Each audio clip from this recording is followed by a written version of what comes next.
Masalahnya kayak begitu. Dan mereka nggak ada yang pengen selamanya di dunia itu. Si bodoh tetap mikir, pasti ada yang selamanya di bidang itu tapi tetap happy ending. Dikelilingi wafat, dikelilingi kebahagiaan, anak cucu tampan, cantik, rupawan, lucu-lucu, juara olimpiade fisika, semuanya lengkap. Dengan duit kondisi nggak habis-habis. Keliling ke beberapa kasino sama aja jawaban. Ini kemana pendirinya? Mati kena HIV AIDS. Pendiri kasino yang itu kemana? Ya kan masih di penjara 5 tahun yang lalu dikhianati anak buahnya. Ada nggak yang sampai detik ini masih terus bahagia? Kekayaannya nggak habis-habis. Ada tuh kasino yang belakang, tapi kan agak gila ya, anak-anaknya mati overdosis narkoba semua.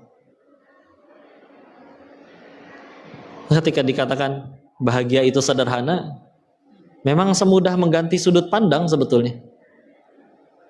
Dan itulah Islam, aslama yuslimu, berserah melepas izin ya. Kamu miliki semuanya. Di sini kalau ada yang minta jodoh, ada yang minta jodoh di sini? Bukan pengen matahin semangat ya, masih ada peluang kalian mati jomblo. Satu. Kalau di sini ada yang minta kaya, sama akan ada orang yang belum pernah ngerasain kaya wafat. Apakah karena Allah pelit? Enggak. Tapi karena ya Allah tahu kalau kamu kaya teh ngaco ya, jadi nggak dikasih sekalian ya. Kalaupun ada orang minta sehat, minta sehatnya pun karena pengen sholat berdiri.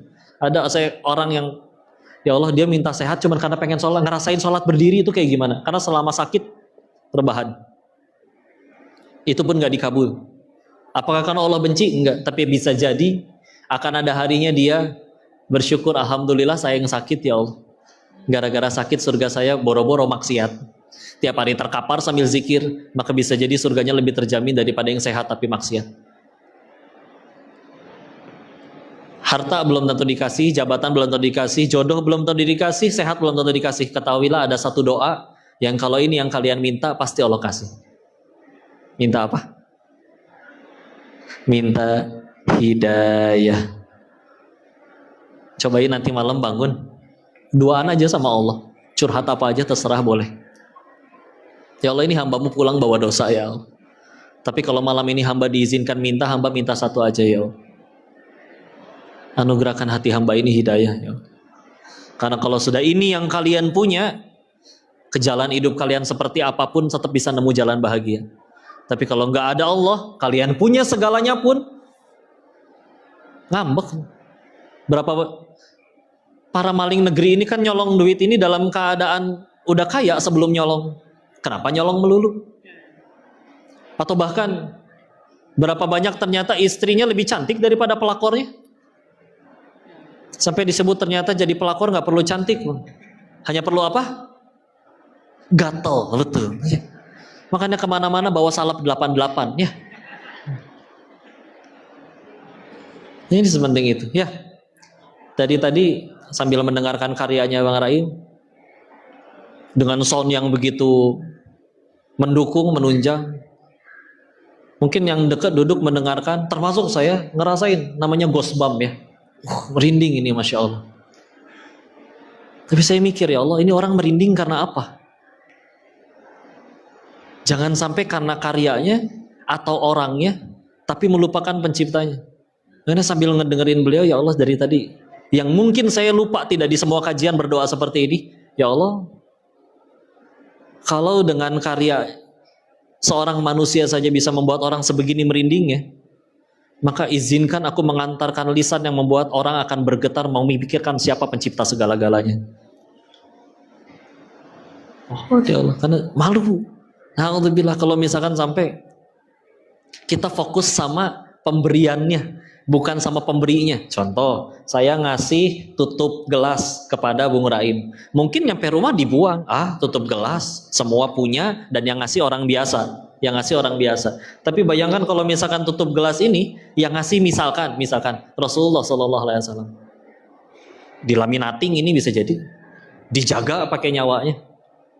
Kita kadang fokusnya sama yang punya.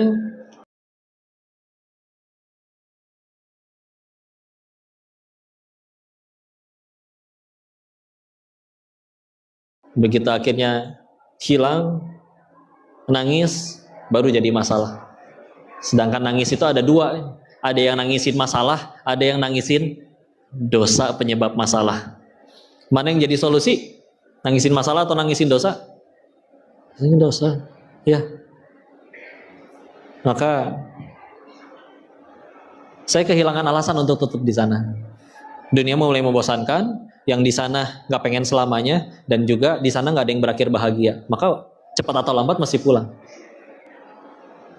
Pertanyaannya, harus pulang dengan sukarela atau harus dipaksa dulu? Masa ya harus dipaksa dulu? Maka nggak mau, udah pulang. Tapi takut kalau mau pulang masih ngapain? Mulai lagi semua dari awal, ngilangin, meninggalkan duit segitu banyak.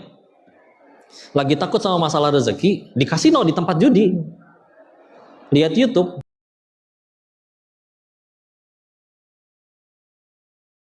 Rezeki, lihat janin di dalam perut ibunya, sholat gak bisa, kerja gak bisa, tapi ibunya makan apapun, jengkol, pete, karedok, semua masuk. Ampasnya dibuang, nutrisinya disalurin tanpa mikir, bahkan bisa jadi ibunya sambil maksiat, tapi nyampe tetap bagi si janin. Pertanyaannya, itu janin yang nyari rezeki atau rezeki yang mendatangi si janin? Rezeki datangnya. Terus kamu udah gede, bisa kerja, bisa minta, segitu ragunya sama Allah, segitu takutnya salah rezeki. Asli kayak ditampol itu. Karena dulu so pinter, nggak nemu anak seumuran yang lebih kaya dari saya soalnya. Jadi ketika si akal yang dibanggakan takut di Indonesia mau ngapain, disampaikan nasihat kayak gitu, asli ternyata saya bodoh betulan. Tutup YouTube-nya, pesen tiket, pulang, nyantren di tempat beliau. Ya udah, sampai sekarang masih nyantri aja. Nah itu aja alasannya, Allah yang tolong. Sama sekali tidak ada kebaikan pada diri ini, kecuali Allah yang tutupi dosa-dosanya.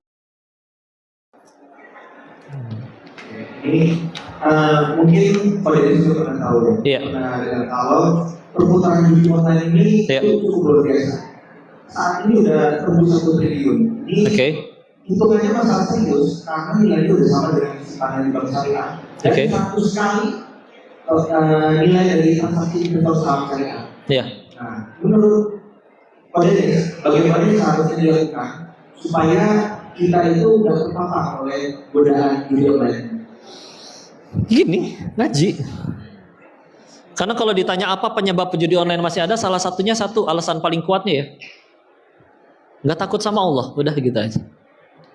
Kalau dibilangnya masalah ekonomi, saya bisa perkenalkan orang-orang yang lebih pilih mati daripada ngambil yang haram.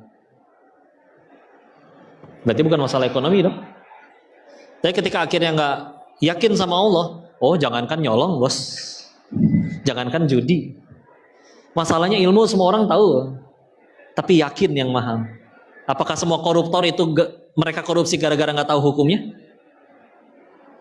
Pak, Bapak kenapa korupsi? Oh, nyolong duit rakyat tuh nggak boleh.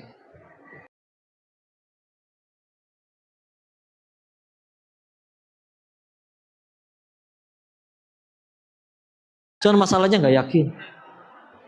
Nggak yakin. Makanya dengan semua rasa hormat kami kepada para psikolog, psikiater yang disarankan oleh orang-orang kalau kena judi online tuh ketemu psikolog, psikiater, punten. Lebih sulit berhenti tadi jadi bandar daripada jadi pemain. Tapi kok bisa ada bandarnya berhentinya ini waktu itu gara-gara apa? Enggak ketemu psikolog, psikiater, nyari Allah. Ngaji, udah bismillah. Bismillah. Karena tadi ya, kok bisa ada orang yang istilahnya pahala banyak, dosa tidak ada, ujian berat banget. Contoh para nabi, terus kok lempeng gitu tetap jadi orang baik, nggak pernah pundung, nggak pernah kecewa. Karena tadi masalah tujuan hidupnya sudah berubah. Ya,